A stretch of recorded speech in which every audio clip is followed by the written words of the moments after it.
Hola chicos, estamos aquí en la cuarta parte del pensamiento de Nietzsche, en donde vamos a ver su parte positiva, su propuesta filosófica, ¿no? Lo que hemos visto previamente ha sido la ruptura, la crítica con a la metafísica occidental tradicional, y entonces ahora lo que nos va a proponer va a ser la transvalorización de los valores, el eterno retorno, el concepto del superhombre, que no aparece aquí pero lo apunto, el superhombre, la voluntad de poder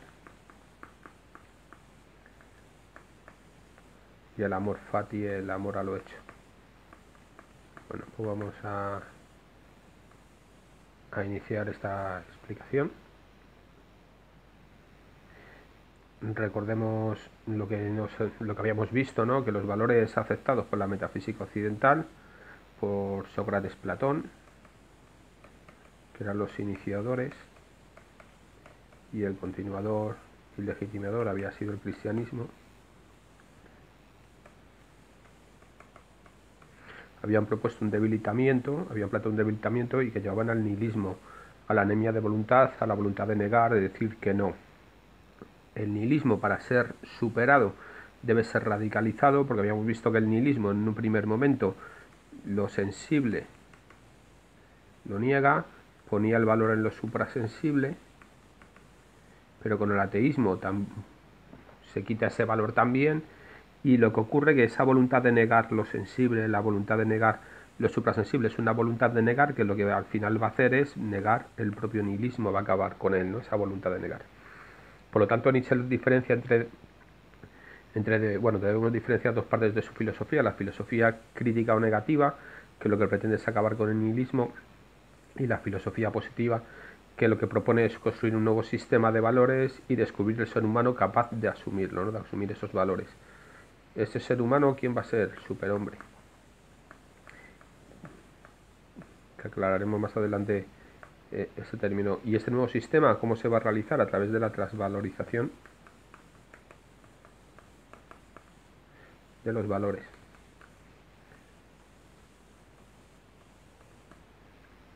¿De acuerdo? Entonces hay que generar nuevos valores, y esos nuevos valores son los que dicen sí a la vida, de esa concepción trágica que nos propone Nietzsche de un modo afirmativo, desde el amor fati que he comentado antes y que veremos después. El superhombre. ¿Qué es el superhombre en Nietzsche? Es muy importante definirlo y delimitarlo, sobre todo por las distintas interpretaciones que ha habido después y las apropiaciones muy ilegítimas, sobre todo por parte del nazismo. Ya veréis cómo lo que él entiende por superhombre, lo que Nietzsche entiende por superhombre, no se deja coger para nada ni asimilar por un pensamiento totalitario como fue el nazismo. ¿El superhombre qué es? El ser capaz de crear, tiene capacidad creadora, y en esa medida crea un nuevo sistema. ¿De qué? De valores. Estos nuevos valores, esta nueva moral, que va a dar lugar a una nueva metafísica, ¿no?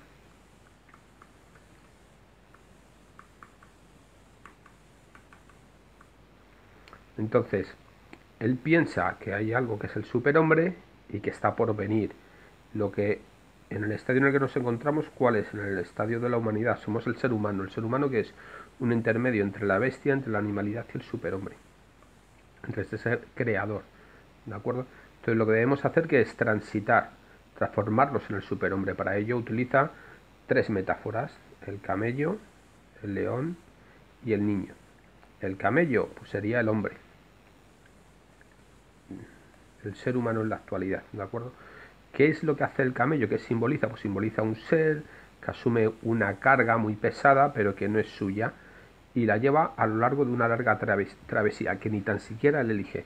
Por lo tanto, el camello es un ser dócil y que se deja llevar por los demás. Entonces, ¿qué es lo que tiene que hacer? El camello tiene que transformarse, que evolucionar en león. El león, que representa la fuerza y el poder, de volverse contra lo que le somete. Es decir, cualquiera se atrevería a poner una carga a un camello, pero ¿quién se atrevería a poner una carga a un león? Tendríamos miedo de que el león, al intentar ponerle un peso en su espalda, en su lomo, se diera la vuelta y nos atacara, ¿no? ¿Por qué? Porque no se deja gobernar, tiene fuerza y tiene poder, entonces se hace valer por sí mismo. Y entonces este león, lo que ocurre es que se deshace de una carga que no es suya. Este sería el momento de la filosofía crítica, ¿no? De la filosofía negativa, en el que se rompe con el nihilismo de la metafísica occidental. Hay que romper. ¿Cómo? Pues dice Nietzsche, filosofando a martillazos. Es decir, coger el martillo y romper con todo. Es decir, romper con la metafísica occidental. ¿Por qué? Porque ha sido un engaño. Y una vez que hemos roto con todo, ¿qué es lo que ocurre?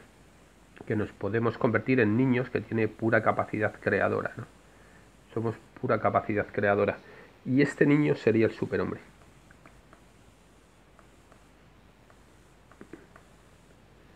Es muy representativo que penséis, por ejemplo, en un niño, en un niño de unos 2, 3 años, que ve una construcción del Lego que está bien hecha, ¿no? Entonces, lo primero que hace el niño, que es acercarse, la observa, pero enseguida realiza este tránsito, ¿no? El niño de 2, 3 años no se dedica a jugar con ese Lego siguiendo instrucciones, sino que rompería lo que está hecho.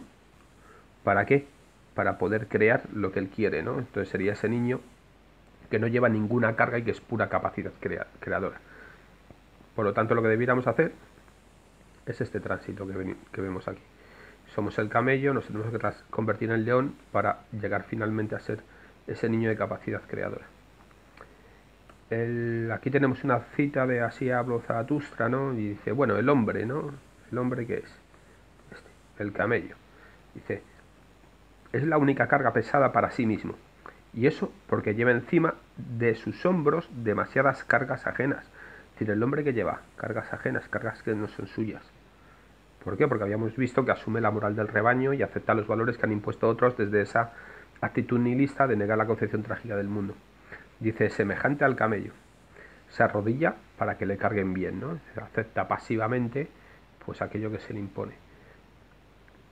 Entonces, esta transición es muy importante, ¿no? Y la narra precisamente en ese texto de Así habló Zaratustra, de que nos tenemos que transformar del camello al león y del león al niño. ¿Dónde se situaría Nietzsche? Pues Nietzsche no piensa que él sea el niño, que él haya realizado todavía esa transición. Él se situaría aquí, en el león.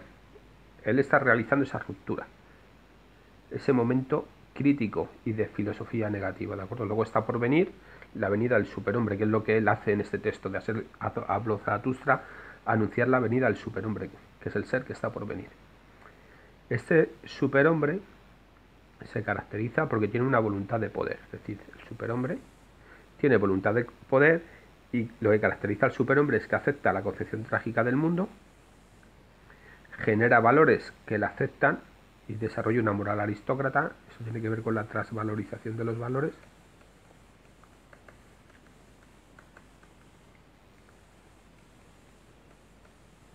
Es decir, como los antiguos valores ya no valen, los antiguos, los generados a partir de Sócrates, Platón y por todo el cristianismo, ya no vale, hay que generar nuevos valores que digan sí a la vida de esta concepción trágica del mundo, ¿de acuerdo?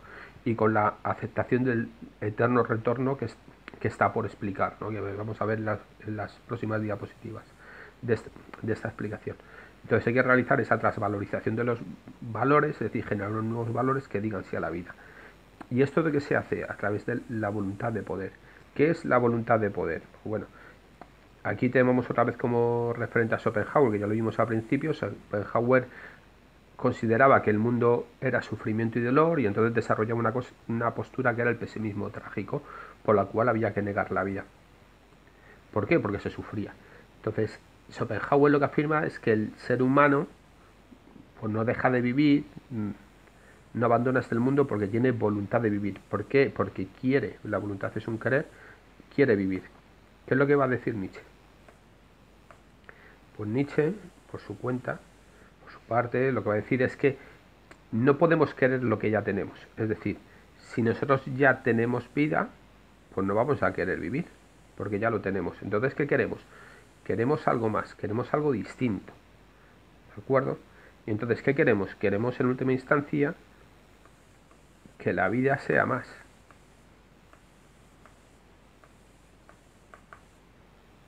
Que sea más, ¿de acuerdo? Y entonces Nietzsche piensa que la vida es voluntad de poder, voluntad de querer más. Este poder no es desear gobernar, imponer nuestra voluntad a los demás, ¿de acuerdo? Es querer intensificar la vida. Tiene que ver con la fuerza. Perdón. Con la fuerza.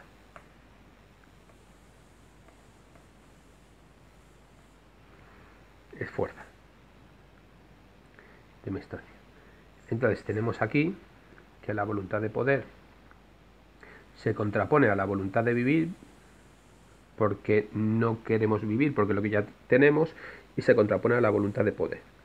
Perdón, a la voluntad de verdad. Entonces tenemos la voluntad de poder, que es una voluntad afirmativa porque dice sí a la concepción trágica del mundo, dice sí a la vida tal y como es y lo dice con alegría.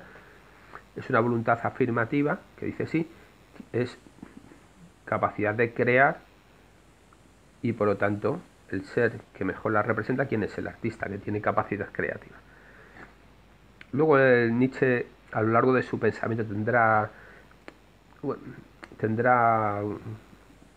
dejará esta idea de que el artista es el que mejor representa la figura de la voluntad de poder, ¿no? Porque se decepciona un poco y demás con los artistas, pero bueno, pensar la voluntad de crear como voluntad de poder y la voluntad de poder como voluntad de crear y que se representa con el artista, yo creo que es bastante intuitivo para considerar lo que es la voluntad de poder en Nietzsche. Entonces, esta voluntad de poder se contrapone a la voluntad de verdad. ¿Por qué? Porque la verdad no existe propiamente y además lo que importa no es la verdad, eso ya lo vimos en las explicaciones anteriores, sino que lo que importa es la vida y lo que intensifica la vida.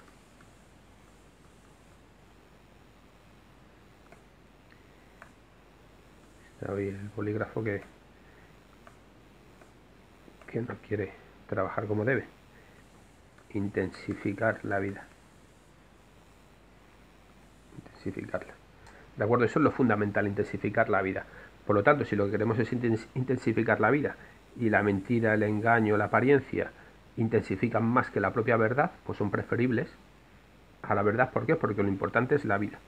No propiamente la verdad, sino la vida. ¿Esto qué implica? Pues eso ya lo vimos también en las explicaciones anteriores, que entre la ciencia y el arte prefiere el arte. ¿Por qué? Porque el arte, a través de esas formas de representación, aunque nos hable de la apariencia, aunque sea un cierto engaño, porque no nos muestra realmente la realidad, se intensifica la vida, es preferible a la ciencia. ¿Por qué? Porque la ciencia tiene que ver con esta voluntad de verdad, que está contrapuesta a la voluntad de poder, y vimos que la ciencia utiliza conceptos que nos llevará a una concepción estática del ser. Estática. Entonces, claro, para Nietzsche el ser no es estático, es dinámico. Aquí tenemos una cita de Nietzsche, también de Así habló Zaratustra. Es un texto fundamental para Nietzsche. Y el querer, que la voluntad, esta voluntad de poder, lógicamente, hace libres, ya que querer es crear. ¿Es crear el qué? Pues aquello que queremos ser, aquello que queremos ser más. Así enseño yo.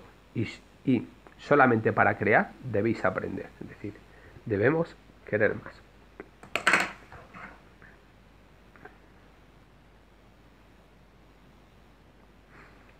Esta voluntad de poder, que no es una voluntad de crear, que nos lleva a hacer cosas en última instancia, hay que entenderla bajo la consideración del eterno retorno de lo mismo.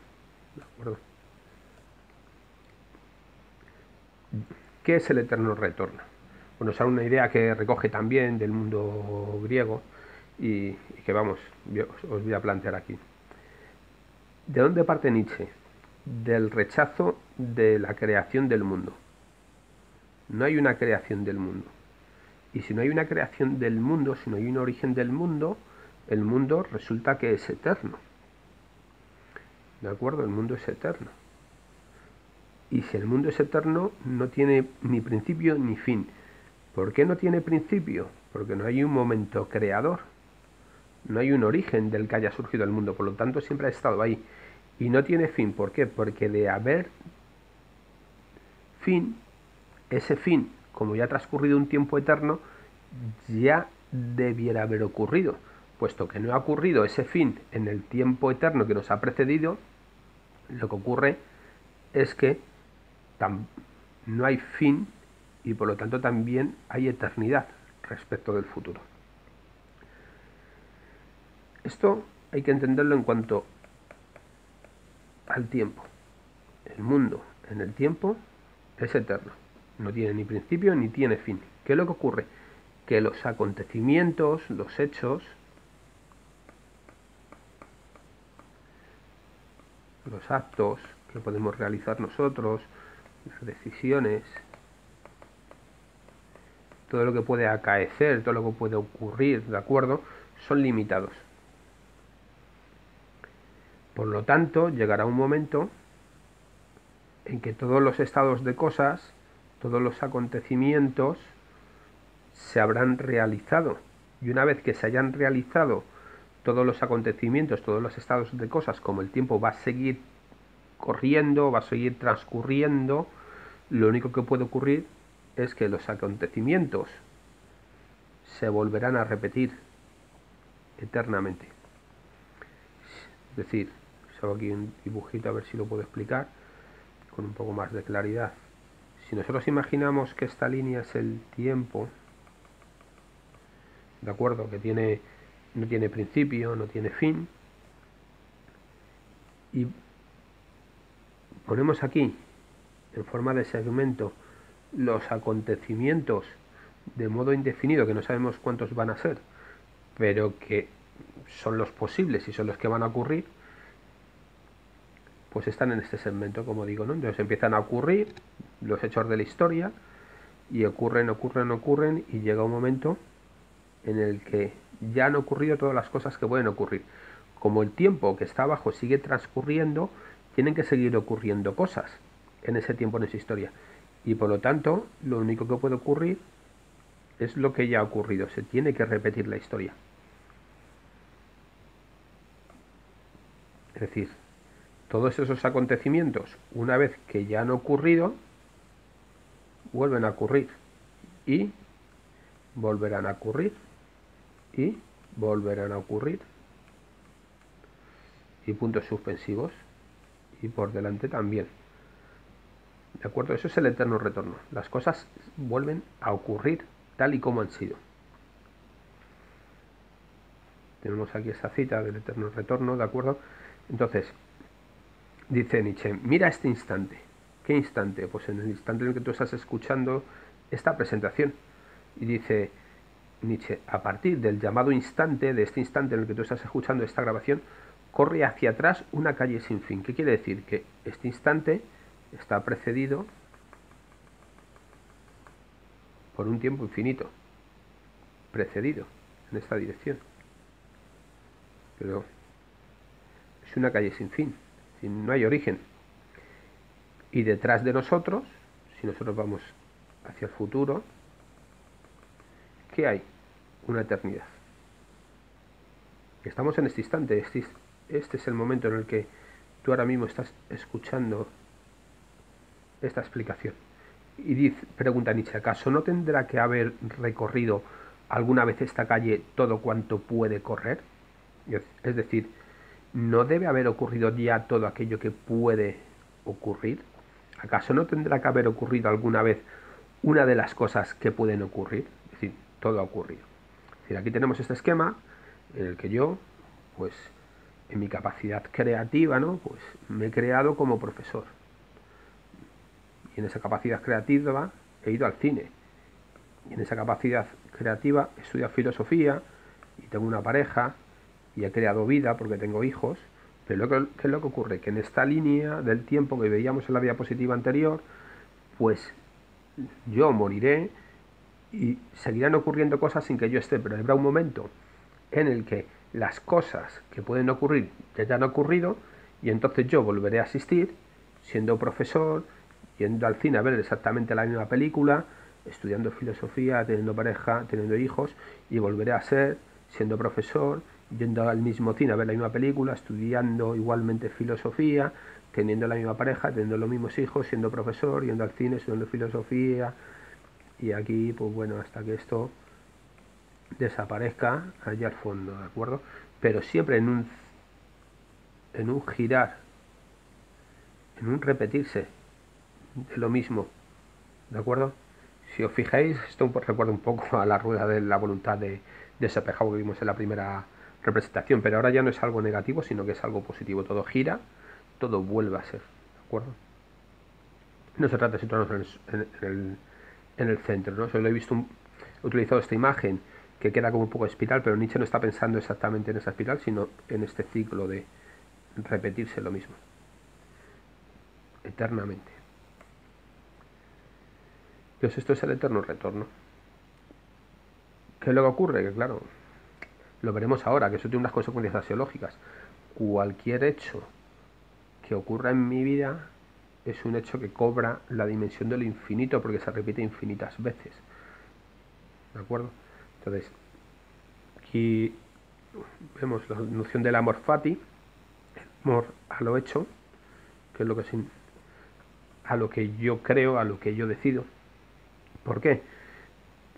Porque Nietzsche ha dicho que un estado de cosas se va a repetir eternamente, se va a volver a repetir eternamente. Este instante en el que tú escuchas la explicación que yo estoy dando, vas a repetirlo eternamente, infinitas veces. Es decir, vas a estar una infinidad de tiempo escuchando esta grabación. ¿Esto por qué es posible? Porque Nietzsche tiene una concepción dinámica del ser. Sintetiza el ser del instante, de este instante de aquí, ese ser del instante que queda como algo permanente, que permanece. Este ser que es el instante nos podría recordar un poco a Parménides, ese ser que no cambiaba, si recordáis, con el devenir de Heráclito. Con el todo fluye, todo cambia, ¿de acuerdo? Cada instante tiene las características del ser, pero las cosas pasan y vuelven, y como pasan y vuelven, retornan, y ese retornar es un devenir, y por lo tanto el ser fundamentalmente es dinámico, pero dentro de cada uno de esos instantes de los que se compone el ser dinámico, encontramos un ser que es estático, pero fundamentalmente quedaros con esta idea de la dinámica, del dinamismo, ¿de acuerdo? Y dado que cada instante se repite infinitas veces, hay que querer lo que ocurre. ¿De acuerdo? Hay que querer. Si yo he estudiado filosofía, como se va a repetir una eternidad, una infinidad de veces, pues debo querer realmente estudiar filosofía. Porque no es que yo vaya a hacer algo durante un tiempo limitado, contingente, que bueno, dentro de lo que es la proyección de mi vida, pues es una pequeña cantidad de tiempo. No, no. Es que como cada acontecimiento, cada hecho se va a repetir eternamente, todo tiene la dimensión de lo infinito, de lo eterno. Podríamos incluso llegar a pensar que cada instante se identifica con lo absoluto, aunque eso ya es una interpretación más personal mía que del propio Nietzsche, que no lo dice en ningún momento, ¿no? Pero bueno, ya sería una idea mía a partir del pensamiento de Nietzsche. Por lo tanto, como debemos querer lo que ocurre, debemos tener amor a lo hecho, amor fati, y lo que caracteriza este amor a lo hecho, este amor fati, es quererlo con alegría. Hay que querer las cosas con alegría, es decir, de forma afirmativa. Esta consideración del eterno retorno tiene consecuencias axiológicas. ¿Qué significa axiológica? Pues esto viene de valores, generan distintos valores. ¿De acuerdo? Es decir, la concepción trágica del mundo, que veíamos al principio de todas estas explicaciones, la consideración del eterno retorno a lo mismo, y el amor sin tapujos, el amor fati,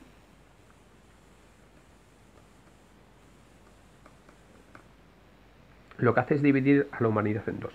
Por una parte, los que niegan,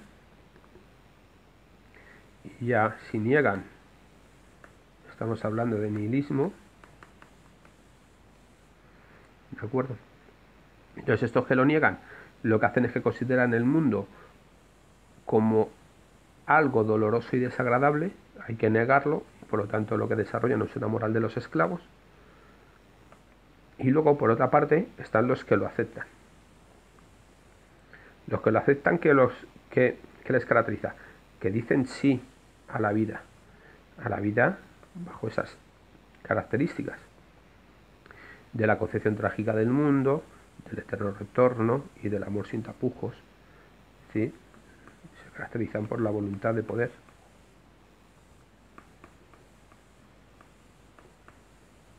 Por ese querer más, por el crear.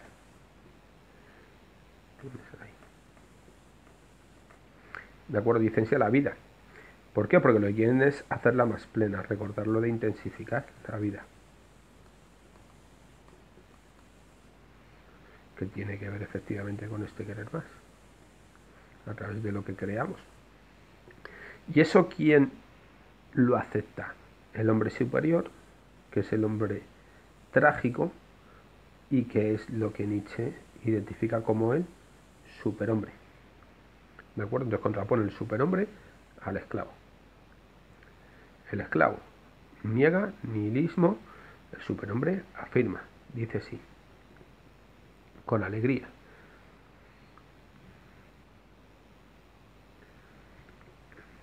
Entonces lo que nos dice Nietzsche es que cada uno podemos hacer lo que nos dé la gana. Perdonad. Uno puede hacer lo que quiera, efectivamente, pero él nos dice que sea algo querido de verdad, cuidado. ¿Por qué? Porque va a retornar infinitas veces. No os toméis esto a broma, en fin, nos diría Nietzsche, ¿no? Eso sería la consecuencia del eterno retorno. Cuidado, cuidado, que si vas al cine a ver una película que no te gusta, ten en cuenta que la vas a ver infinitas veces. Entonces, bueno, a lo mejor ya, si no va a ser una cuestión de 90 minutillos o el tiempo que dure una película, sino que va a ser una infinidad de veces que voy a tener que ver la misma película, pues a lo mejor ya me lo pienso un par de veces, ¿no? En esta medida, ¿qué es lo que ocurre? Que la acción toma un valor infinito, que es lo que hemos estado comentando, y entonces no puedo excusarme, decir, buscar la excusa de que, bueno, si solo va a ocurrir una vez o solo tengo que aguantar a este pesado de filosofía durante 20 minutos que dura esta diapositiva. No, no, es que vas a escuchar esta explicación eternamente. Cuidadito con lo que haces. Realmente lo que quieres hacer es escuchar esta diapositiva, pero quererlo con alegría, como él propone Nietzsche. Pues es lo que él nos indica, ¿de acuerdo? Entonces, el eterno retorno, ¿quién lo asume? Pues lo asume el superhombre, porque el esclavo, por supuesto, no. Como no le gusta estas cosas al esclavo, lo que hace es negar. Por lo tanto, el superhombre está más allá del hombre, que eso lo habíamos visto ya con la transmutación del camello, del león y del niño. Ha dejado atrás la miseria humana, el nihilismo porque lo ha negado, y el resentimiento. Ya no tiene una moral de resentimiento porque lo que tiene es una actitud afirmativa a través de esta voluntad de poder. Y entonces vive la vida de modo afirmativo, diciendo sí a la vida. ¿De acuerdo? Entonces, aquí aporto otra cita de Nietzsche de Así habló Zaratustra. Dice, bien, el león ha llegado. Es decir, vamos a romper ya con la metafísica occidental. Mis hijos están cerca. ¿Quiénes son sus hijos? El superhombre. Esta cita es muy representativa, yo creo, del pensamiento de Nietzsche. ¿Nietzsche quién es? Nietzsche está aquí.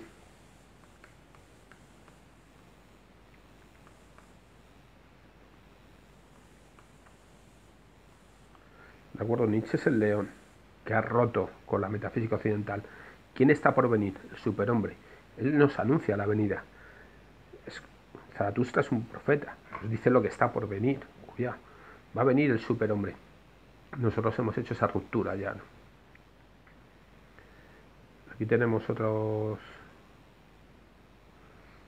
citas del mismo texto de Así habló Zaratustra, porque creo que Nietzsche es bastante claro en ellas y que podemos entenderlo mejor. Dice, con celo y griterío conducían su rebaño por su propia vereda. Claro, la vereda pues es la moral, ¿no? O sea, de los nihilistas. Como si no existiera más que una vereda que condujera hacia el futuro. Esto, como si no existiera más que una vereda, tiene que ver un poco con esa visión de la moral del resentimiento. Porque claro, todo aquel que se sale de la vereda es castigado, es visto así como, mira este que no va por la vereda como los demás, cómo se atreve a disfrutar y alegrarse de la vida cuando nosotros hemos venido aquí a sufrir, ¿no? Entonces ahí está el resentimiento ese de frente al que dice sí a la vida. Pero bueno, vamos a esta visión del rebaño, ¿de acuerdo? En verdad, también esos pastores formaban parte de las ovejas. Es decir, los pastores, ¿quiénes son? Si recordáis, cuando vimos lo de la genealogía de la moral, pues son los sacerdotes. El rebaño son los esclavos. Que no los esclavos no aceptan la concepción trágica del mundo, pero no tienen capacidad creativa.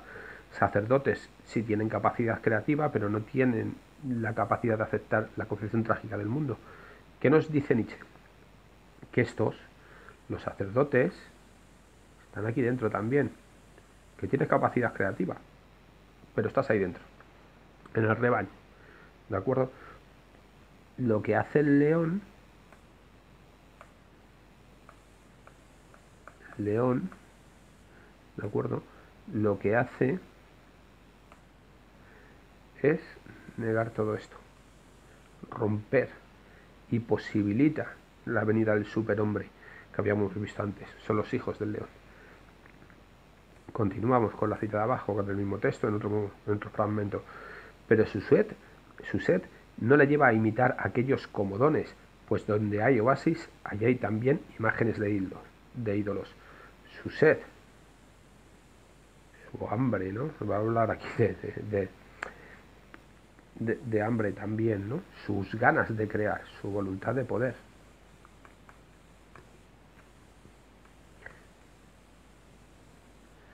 Es decir, la voluntad del poder hace que no queramos comodidades, que no queramos un trasmundo que nos justifique y nos haga agradable nuestra vida. No necesitamos un oasis, no necesitamos ídolos, ¿de acuerdo? Dice, hambrienta, violenta y solitaria. Así se quiere a sí misma la voluntad del león.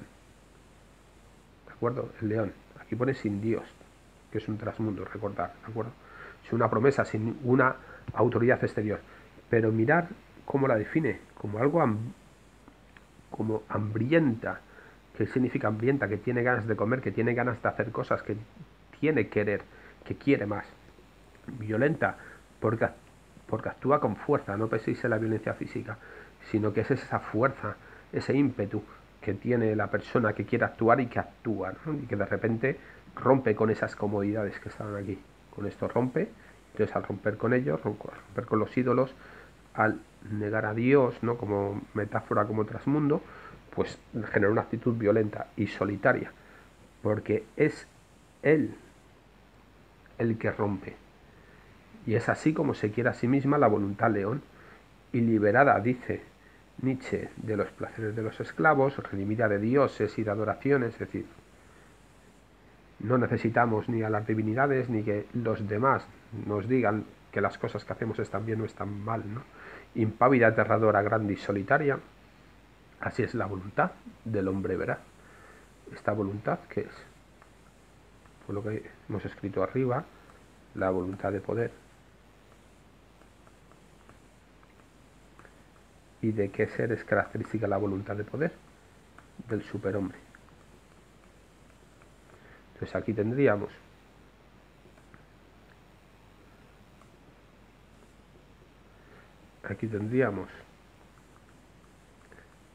al esclavo, aquí tendríamos al león, que estaríamos pasando, y se anunciaría la venida del niño.